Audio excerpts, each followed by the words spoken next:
Welcome to toy-polloi.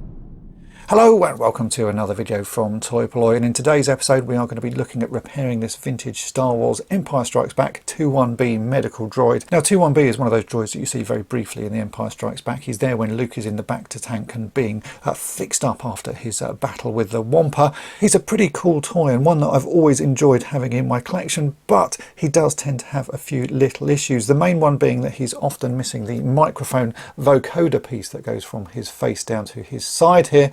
And I've got a couple here with that part missing. I also seem to have amassed a couple with missing arms. So you can see I've got these two with matching missing arms. So we're going to try and fix those up as well. It's going to be a fun project because I've actually never worked on 21B before. So I'm going to have a sort of think about how we can make a replacement version of his little microphone vocoder. And I'm not even sure if the arms are going to be able to be removed, but we will give that a go and see what happens. So let's get on with the project. So the first part of this project is going to be to see if we can actually make one sort of half decent 21B out of the remains of these two rather battered 21Bs. You can see they both lost different bits of their arms. This one's lost most of his arm, this one's sort of down to the elbow. And the plan is to try and boil and pop the good arms out and make one decent figure. Now boil and pop is a method that I've shown many times on this channel. You basically put the figure into just boiled water, let it heat up. The plastic of the arms and legs is generally made out of a different plastic to the body, so it softens and you can then remove them just by sort of gently pulling them out. On most figures it's really straightforward to do. On 21B I'm a little bit wary just because his arms are so thin. You can see clearly that they do easily break, so we're just going to have to go sort of steady with that and see what happens. So these are my two sort of donor figures, so I'm going to go and heat up some water and then we'll see what happens with these. This is the figure that I want to sort of make the good one because everything is working on this figure. On this one here the head is actually snapped off and someone has glued it on, so I could fix that, but it doesn't seem any point. So what we're going to do is remove this left arm on this one and swap it onto this figure here. So let's go and see what happens. I'm hoping it will just work like a normal figure, but the body on this is made out of a clear plastic, and sometimes clear plastic can sort of do strange things, and as I say, sometimes the arms break, and it looks like on this one we may have an issue, but let's just go and give it a go.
Toy-polloi. That is incorrect. Try again. So there you go, I've now got a really nice 21B. It worked just exactly the same as it does with other figures. I was just a little bit concerned about this clear plastic. You can actually see though there is water inside it still, so I'm going to let that one dry out. He's got a hole in the side where his microphone plugs in, so the water really flooded in there. You can see all the bubbles coming out when I put him in the boiled water. But that is a nice figure. I will let him dry out. The other one, you can see it all sort of fell apart. The glue that was holding the head on it just sort of failed, and I've now got the remains of a 21B. But I'm going to put this in my spares bag. I have a bag full of broken Star Wars figures, and it's really worth keeping broken Star Wars figures. You never know when they're going to come in handy, and every once in a while I have a rummage in that bag and I'll find that I've got enough pieces of one single figure that I can make a whole one again, just like I've done here with the 21B. So always keep your broken figures. Now that that's all done, we can go on and start working out how to make this missing microphone vocoder. Now with the microphone vocoder piece of 21B, which is this little sort of a tube that goes from his mouth to his side, that is often missing, and it's missing because it's not held in particularly well. On the side of his body it should clip into a little hole, but the clip is often broken, and then the microphone part of it just pushes into his mouth, and that's held in just with some friction. So on this one it's very easy to remove. I can just unhook it there and it actually falls out the side, but it's a fairly straightforward piece, and looking at it, if we break it down into 3 parts, I think we could easily make a version of this. You've got the clip portion, then we've got the sort of tube, and then we have the microphone piece. None of them are sort of individually look that complicated. They're fairly basic shapes, so we're going to have a go at making that just using some bits of styrene and a bit of tubing. We're going to start with this little clip, and I've got a few pieces of styrene rod here already which I think we can use. You can see we have this little piece that is the bit that sort of sticks inside of 21B, and I found this rod here, which is a 3mm thick piece of rod, and I think that should just fit into that hole, which it does. It's actually got a little bit more friction than the little clip I have there, so that's what we're going to use to make that part of the clip. Then it has a little flat disc, so I found another rod. This is some 4mm styrene rod, and I'm going to cut a small piece of that off. We'll stick that on the end, and I can sort of basically show you what it's going to look like. It'll be like that, but with just a thin piece of it. And then I'm going to cut another small piece of just sort of flat styrene to make a little post that sticks out at the end of it, which we can stick a bit of tubing on, which I'll show you in a minute. So let's get this basic little sort of post clip made, and then we'll move on to the next section.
So here's what I've made, and as you can see, it really is just the 3mm piece of rod with a very thin piece of that 4mm rod, and then I've just cut a thin strip of this is 1mm thick styrene, so it's not even round, it's just a square piece, and I've stuck that on the end because what I'm trying to do is obviously recreate that piece there. This little thin strip is where I'm going to attach some tubing to, but the back end of it is the clip part. I don't think that's looking bad at all, so we can actually now sort of cut this down and test it on the figure. So for the little thin post there, I'm just going to leave a couple of millimeters out because it's just to attach some tubing to. And then the rear section, let's see how long this needs to be. We want to go in, oh yeah, about 5mm. That's pretty good. So we can just cut a piece of that off like that. And there we go. That is what I was trying to make, a really tiny little piece. But as I say, breaking this sort of project down into little sections makes it a lot easier. So I can now insert that in there. Yeah, that's pretty good. Actually holds in place. For the tubing, I'm going to be using this, which is called jewellery tubing. I've used this before. In fact, if you collect vintage G.I. Joe figures, you'll know that this stuff is ideal for replacing the tubes that go between a lot of the weapons and the backpacks. It's really cheap to buy, and it comes in all sorts of colours. In fact, I bought this for a G.I. Joe project, and I haven't used hardly any of it. I paid, I think, about £2 for 5 metres of it, but it's really useful stuff to keep in stock. So I'm going to use some of that. In fact, I've cut off a small piece of it. I've measured the original tube between the mic and the little plug, and it's about 5cm, so I've got a little 5cm length here, and we can now attach that to the piece that we've just made. So you can see that little post that's sticking out. This tubing should fit just onto there like that, and then we can sort of start to bend this round, and you'll see that it's going to work in much the same way. I will actually glue this tubing on in the end. I'm going to put a bit of super glue on it just to hold it in place, but you can see the basic shape is starting to get there. Now we can move on to making the microphone piece. Now for the microphone, I'm going to try and get as sort of close to this shape as I can. It may look a little bit simpler, but I think we can still get something that looks the part. So we have this little piece that fits in his mouth, and we can measure that, which is about 2.5mm sort of tall, I would say, by about 2mm deep, and then how wide is that? It's about 2mm. So what I've done is I've already cut a piece of 2mm thick styrene just to make a little post like that and make it into a sort of an L-shaped piece, because we're going to have to build up the rest of it. So that already fits in the mouth like that, so it's the sort of the starting point. Then I'm going to measure the rest of this microphone and see what we have to build up on top of it. So the top part of the microphone is about 5mm tall. It's about about 4mm wide, and then about 3mm deep. So obviously this piece of styrene is just 2mm thick. So what I'm going to have to do is on each side I'm going to stick a 1mm thick piece of styrene. That will make it 4mm wide. The height doesn't matter because we know that's 5mm, and then the depth as well doesn't matter because that's 3mm. We can sort of trim that down. So sticking a couple of bits of styrene on either side, I can then just shape it until I've got something that looks like that original microphone. And then when I'm done, I'm going to stick on the same little post that I did on this one where we added the tube to on the bottom of it, so we can then stick this around and add the tube to it as well. So just a little bit of shaping with this styrene, and I'm just using offcuts of styrene that I've kept from other projects. I reckon I'll be able to make something that looks pretty reasonable. So let's get shaping.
After a little bit of filing, you can see that's what I've made. It's a fairly close sort of representation of that original shape. I haven't put in the fine details just because there's no way I can really do that. I don't have the skills to sort of put in those fine lines, but the overall shape is looking pretty good. So what I'm going to do now is actually glue this tube on, because it's only very loosely held on. So I'm going to put a bit of super glue on either end. I'll glue it to the little peg that we've previously made and to that new microphone piece. And while that's drying, I'm going to have a tidy up of my desk and clear away all of the mess. So I've just got a little bit of super glue here.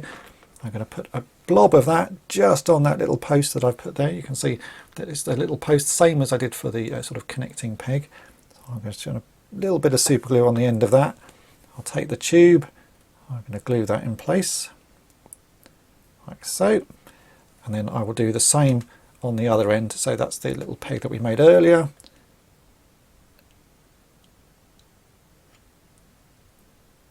Bit of super glue onto that.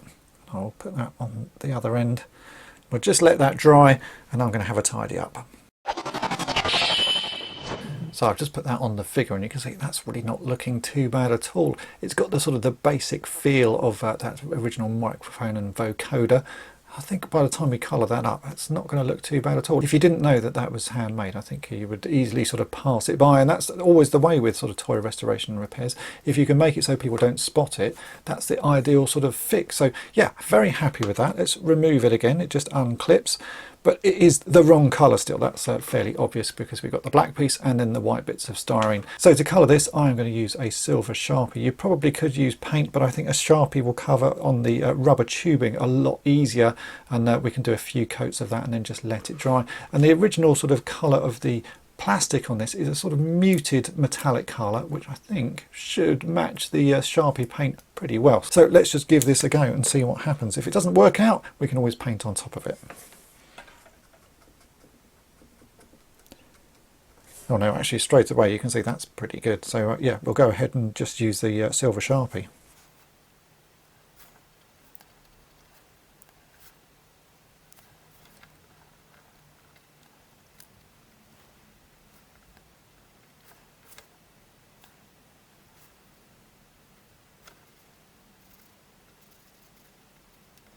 That's now looking really good, but the rubber's gone a little bit sticky with the Sharpie on it, so I'm just going to fix that. If you ever end up with sticky paint on something, an easy way to fix it is just a bit of baby powder or talcum powder. It takes off that stick, and it's a great way of sort of stopping you having those sort of issues. So yeah, just a little bit of baby powder on that.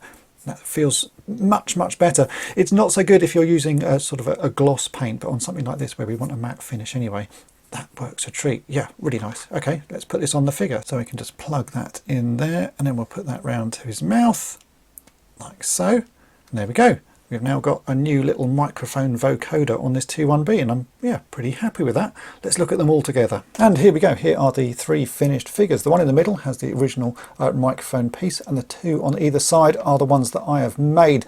I think they don't look bad at all. They're certainly not perfect, but if you're just looking at a load of figures, you really wouldn't notice that I had made these by hand.